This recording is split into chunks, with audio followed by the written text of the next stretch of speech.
मगर इसकी सज़ा कड़ी तो कड़ी होनी चाहिए उन दरिंदों को जिन्होंने ये किया है। उसके बाद हमारे बच्चों को खाना भी नहीं है, खाली हमको रोना आता है और कुछ नहीं, कोई खुशी हमको नहीं है।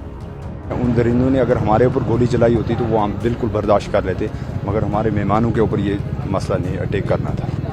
हमले की जानकारी लेने के लिए लेने के लिए हम घोड़े वाले हैं, हम यहाँ पर नीचे थे उस टाइम, तो हमने जब सुना तो फिर किसी दरिंदों ने ये उल्टी बात की है, इसके ऊपर क्या करेंगे। उस दिन आपने क्या सुना, क्या देखा, आप मौजूद थे हम ऊपर? नहीं मैं नहीं था उधर मौजूद, झूठ नहीं बोलूँगा, मैं नहीं था ही नहीं उधर मौजूद, मैं नीचे था।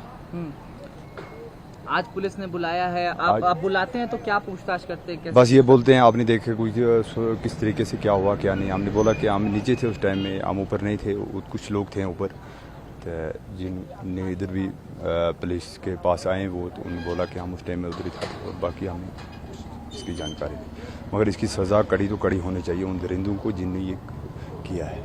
ठीक, क्यों हम भी रो रहे हैं कि ये क्या हुआ है। ऐसा मसला आज तक 30 साल के बाद ये हुआ है, आज तक ये मसला इसे कभी हुआ नहीं है, ज़िंदगी में पहली दफ़ा ये हुआ है। और उमरनाथ यात्रा लगने वाले हैं, हमें उसकी भी बहुत बड़ी उम्मीद थी, टूरिस्ट की भी तो बहुत उम्मीद थी। उस बात को नहीं हम रो रहे हैं जिन लोगों की जान जा रही है, इन लोगों को रो रहे हैं कि ये क्या कैसे हो गए। इससे उन दरिंदों ने अगर हमारे ऊपर गोली चलाई होती तो वो हम बिल्कुल बर्दाश्त कर लेते, मगर हमारे मेहमानों के ऊपर ये मसला नहीं अटैक करना था। आज आप पुलवामा पुलिस के बुलाने पर आए हैं? जी सर।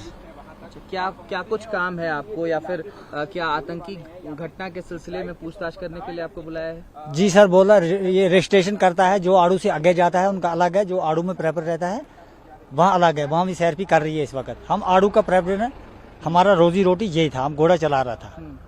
तो वो पूछता है आपने देखा मत, कोई इधर मत कोई घुमा। हमने बोला ये इधर बिल्कुल ठीक ठाक, यहाँ कोई सिक्योरिटी नहीं थी, यहाँ बिल्कुल हमारा टूर ठीक ठाक चल रहा था, अच्छा से हम अपना काम कर रहा था। उसके बाद हमारे बच्चों को खाना भी नहीं है, खाली हमको रोना आता है और कुछ नहीं, कोई खुशी हमको नहीं है। हमारी मतलब घर में भी नहीं कुछ होता, हम दिन को कमाते हैं शाम को खाते हैं, वो मुक गया। अभी हमारा दिमाग काम नहीं कर रहा है, हमारा रोजी रोटी को क्या हो गया है। पहली बार पहलगाम में ये हो गया सर, पहली बार। जब मेरी भी 40 साल उम्र है। जब आतंकी हमला हुआ 22 अप्रैल को, तो आप उस समय कहाँ थे? आड़ू में। आड़ू में? जी सर। आपको कैसे मालूम चला कि मतलब आतंकी हमला उधर किसी नहीं बोला, ड्राइवर ने टूरिस्ट को नहीं बोलना ऐसा हो गया उधर। हमने बोला पता नहीं क्या गैस मटी फुटा है, क्या हो गया। फिर टूरिस्ट को कोई महसूस हम नहीं दी, आराम से जब तक टूरिस्ट वापस हुआ। अच्छा, फिर बात चल गई। भी देखे थे हाँ? आप एक हफ्ते में, एक महीने पहले, या फिर उस दिन कुछ संदिग्ध देखे थे आपने? नहीं सर, वहाँ कुछ नहीं था, बिल्कुल ठीक था। हमारी किस्मत बात थी सब, कुछ नहीं देखा था। अपनी रोजी में हम जहर कहाँ डालते, हमारा धंधा ही यही था।